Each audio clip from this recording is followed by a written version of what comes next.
Anggota Komisi Kepolisian, Kompolnas, Irjen Pol Purnawirawan Ida Utari Purnamasasi menyebut titik buta atau blind spot pada kendaraan taktis atau rantis menjadi salah satu pengaruh yang mengakibatkan Bribka Rohmat sebagai sopir kendaraan taktis tersebut tidak sengaja melindas Afan Kurniawan.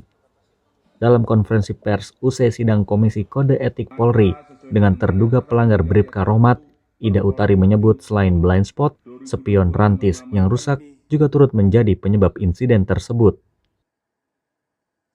Salah satunya rantis ini juga memiliki ada blind spotnya. Apalagi kondisi rantis menurut penjelasan bahwa spionnya juga rusak. Ini sebelah kiri. Nah ini juga ada blind spot ini juga yang menyebabkan makanya Bribka R tidak secara sengaja tergilas itu.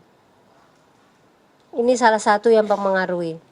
Kondisi kendaraan taktis tersebut menjadi salah satu pertimbangan bagi Kompolnas untuk meringankan hukuman Bribka Rohmat. Majelis sidang menjatuhkan sanksi mutasi bersifat penurunan jabatan atau demosi selama 7 tahun. Selain itu, majelis juga menjatuhkan hukuman penempatan khusus selama 20 hari terhitung sejak tanggal 29 Agustus lalu. Dari Jakarta, Irfan Syahnasution, Kantor Berita Antara mewartakan.